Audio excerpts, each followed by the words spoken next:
It might be a well-kept secret around here, but we actually have a primary election tomorrow in parts of the state. And when it comes to Americans voting, that appears to be of interest to hackers overseas.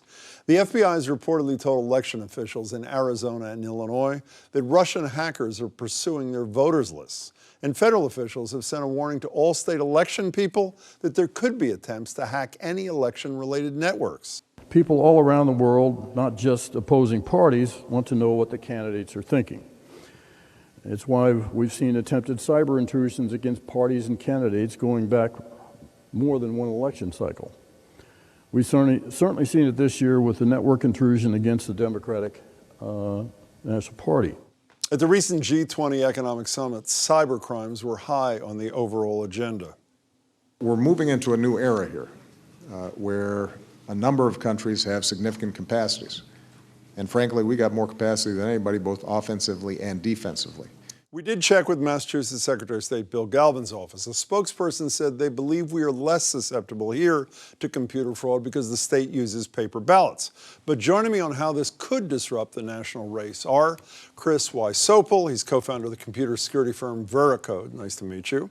Ben Buchanan's a postdoctoral fellow at the Kennedy School's Belfer Center. His research is focused on election security. Good to meet you as well. So should we be concerned, or is this media hype on slow days?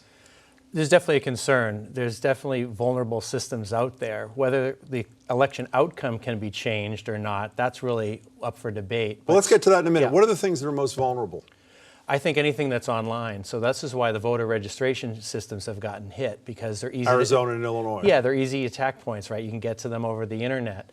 You can use standard attacks like you'd use at hacking a bank or retail store. Eliminate websites. names, end names, add names, whatever they choose. Yeah, just modify things and raise question who's on the voter rolls. Do you think they're legitimate concerns? Or I no? think so. And what worries me as well is the perception of vulnerability. So that after the election, the day after, when one candidate's won, one candidate's lost, the losing candidate spots some irregularity and says, well, I lost because of hacking. Well, Donald Trump has almost set it up for this by saying the election is rigged, that even if it's a small change in one state, the ability to blow it out of proportion and undercut the credibility of the whole thing is huge. I think that's right. And I think if there's a lack of a paper trail on some of these computer machines, it makes it harder to do an investigation. Speaking of paper trail, this is what I don't get. At least three of the states, from what I understand, that are battleground states, Florida, Virginia, and Pennsylvania, are primarily these ATM-like voting screens where there is no paper trail. And everything I read, following up on what you say, is without a paper trail, there's no way to ensure that there isn't fraud. So are these systems in these three key states not especially vulnerable to hacking? Anytime you don't have a paper trail, it's very hard to do a recount and investigation. And 47 of the 67 counties in Pennsylvania don't have those kind of paper trails. So what do they do there? I think we're going to find out, and something I hope people are preparing for, because if it But how do you prepare with 62 days?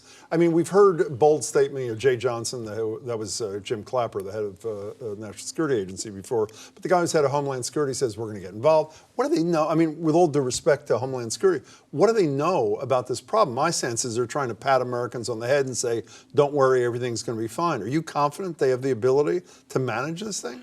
Well, this is not the only election we're going to have, so I think we'll have to prepare for this one as best we can with the time that's left, and certainly for the next one, we should be more ready than we are this time. Let's stay in Pennsylvania for a second, where there's, what do you say, 47 out of 67 counties, whatever it is. Let's assume there's fraud of whatever level. James Carville himself today on Morning Joe said, the big Democratic consultant, who obviously was behind Bill Clinton primarily, said, 100 votes here, 100 votes there. Well, there are 537 votes in Florida that made George W. Bush president of the United States of America. He said 100 votes per machine, potentially.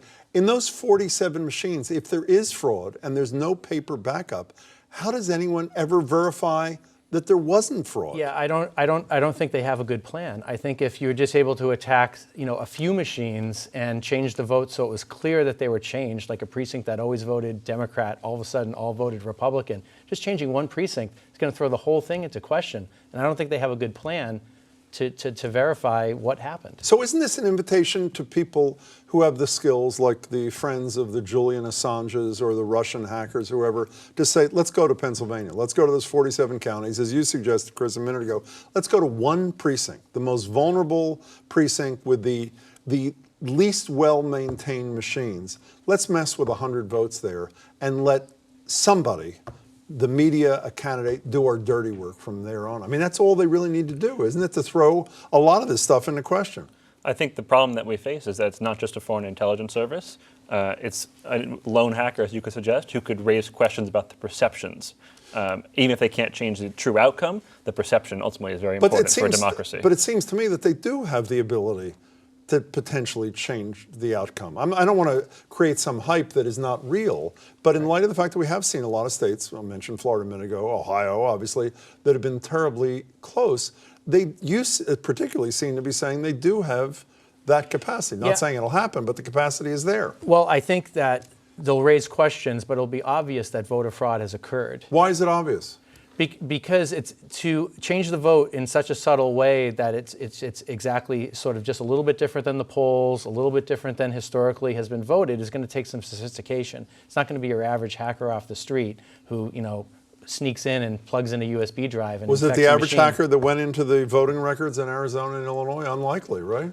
Actually, I think the Illinois system, they said, was sort of just a lone hacker, probably. Do you know of people in your work who have hacking skills that could do something like this? Do you know sophisticated people? Absolutely. You do? It's been demonstrated that these voting machines can be hacked. And you said yes too. So why should we assume, again, I'm not trying to create some hype that doesn't exist. Why should we assume that there's not, to use W's line, some evildoer who has the skills, who's going to, even for fun, mess with one machine in Florida, Virginia, Pennsylvania, wherever? I think the lesson here is we shouldn't assume that. We should get ahead of the problem as best we can, and I'm not sure we've done it for this election. So let's just end on that. The reality is we pretty much have to keep our fingers crossed for 2016. Early voting starts in weeks. So 2020, we may be prepared, but 2016, it's pretty much a crapshoot.